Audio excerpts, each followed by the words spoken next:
Shalom, selamat malam Bapak Ibu Saudara sedang jemaat yang dikasihi dan diberkati oleh Tuhan. Pertama-tama saya mengucapkan selamat menyambut tahun baru, tahun 2025.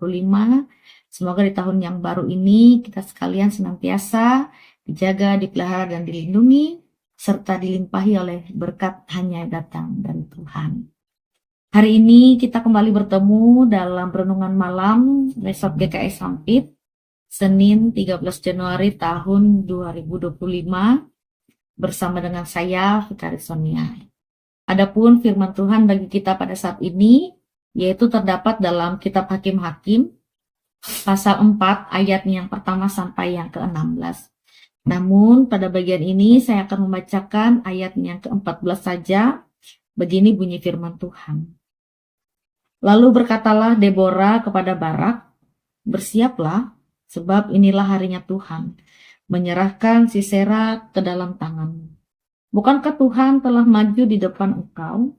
Lalu turunlah Barak dari gunung Tabor, dan 10.000 orang mengikuti dia.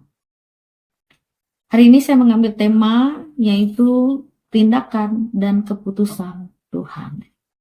Bapak Ibu Saudara, sidang jemaat yang dikasihi Tuhan, kehidupan yang diperlihatkan oleh sikap hidup bangsa Israel pada masa itu menunjukkan ketidaktaatan sebagai bangsa pilihan Allah. Oleh sebab itu, bangsa Israel seringkali masuk dalam penderitaan dan penindasan yang datang dari bangsa-bangsa lain. Dalam bagian firman Tuhan menceritakan bagaimana kehidupan bangsa Israel yang kembali melakukan hal yang jahat di mata Tuhan, sehingga Tuhan menyerahkan mereka ke tangan Raja Yakin. Dan hal ini pula merupakan konsekuensi yang harus dialami dari sikap hidup bangsa Israel. Dan mereka mengalami penderitaan dan penindasan ini kurang lebih 20 tahun lamanya. Pada saat itu orang Israel menyadari bahwa peristiwa kesakitan, penindasan dan penganiayaan yang terjadi itu semata-mata karena kehendak Tuhan di dalam kehidupan mereka. Oleh sebab itu, mereka kembali berseru dan meminta pertolongan kepada Tuhan. Maka Tuhan dengan penuh kasih kembali menolong dan memberikan pertolongan dalam kehidupan bangsa Israel. Melalui perantaraan seorang nabiah bernama Deborah, Tuhan berkenan untuk menyelamatkan umat atau bangsa yang dikasihnya, yaitu bangsa Israel.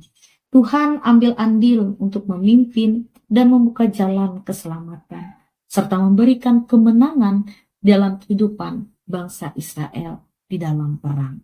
Serta melalui itu pula mereka mengutus Hakim Barak sebagai komandan pasukan untuk menyalahkan orang-orang Kanaan. Bapak Ibu yang dikasihi Tuhan, maka melalui cerita atau firman Tuhan yang sudah kita baca dan menjadi bagian dalam perenungan pada malam hari ini, kita mengetahui beberapa hal. Yang pertama, Tuhan menunjukkan bagaimana Tuhan menggunakan orang-orang biasa untuk menyelamatkan umatnya. Seperti seorang perempuan bernama Deborah, Tuhan memakai dia dan menjadikan dia seorang hakim untuk menyelamatkan dan memimpin bangsa Israel. Yang kedua, pentingnya ketaatan kepada Tuhan, dan kita kemudian menyadari konsekuensi dari ketidaktaatan sebagai orang beriman. Dan yang ketiga, kemenangan Israel atas Sisera merupakan bukti nyata akan kuasa dan pertolongan Tuhan bagi mereka yang setia kepadanya. Oleh sebab itu, saya membawa kita untuk mengaplikasikan firman Tuhan ini dalam kehidupan kita. Yang pertama ialah Tuhan dapat memakai kita sebagai perantaraan untuk menyampaikan kabar keselamatan sebagai bentuk umat yang taat dan setia kepadanya, serta menjadikan kita alat yang nyata di tengah kehidupan kita. Kemudian yang kedua, Tuhan juga menunjukkan pemeliharaan. Dia menyampaikan bahwa dialah satu-satunya tempat pertolongan bagi setiap orang yang berseru kepadanya. Namun ada catatan penting bagi kita. Bagi mereka yang hidup dalam atau bagi mereka yang senang hidup di dalam dosa, maka Tuhan pula lah yang menjadi tempat untuk mendatangkan hukum dan membawa setiap orang yang sedang hidup dalam kejahatan untuk masuk ke dalam pencobaan. Dan yang ketiga serta yang terakhir, kuasa dan pertolongan Tuhan itu sudah dinyatakan melalui Yesus Kristus yang menjadi tempat dan jalan keselamatan untuk memperoleh hidup yang kekal.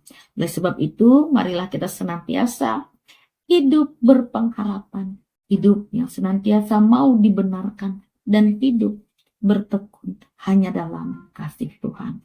Tuhan memberkati kita melalui firman-Nya. Amin. Mari kita berdoa. Bapa di dalam surga, kami bersyukur dan berterima kasih atas pertolongan dan pemeliharaan Tuhan yang senantiasa dinyatakan dalam kehidupan kami. Pada saat ini Tuhan, kami kembali boleh diberikan kesempatan untuk sama-sama belajar dan merenungkan akan kebenaran firman-Mu. Dan sebab itu biarlah Roh Kudus Tuhan yang senantiasa memberkati dan menyertai kami. Dan begitu pula Tuhan, ketika Tuhan sudah boleh membawa langkah kaki kami dan memberikan nafas hidup, memasuki tahun yang baru di tahun 2025 ini. Kiranya pekerjaan tangan Tuhanlah yang senantiasa berkuasa di dalam kehidupan kami sekarang sampai selama-lamanya. Dalam nama Tuhan Yesus kami berdoa. Amin.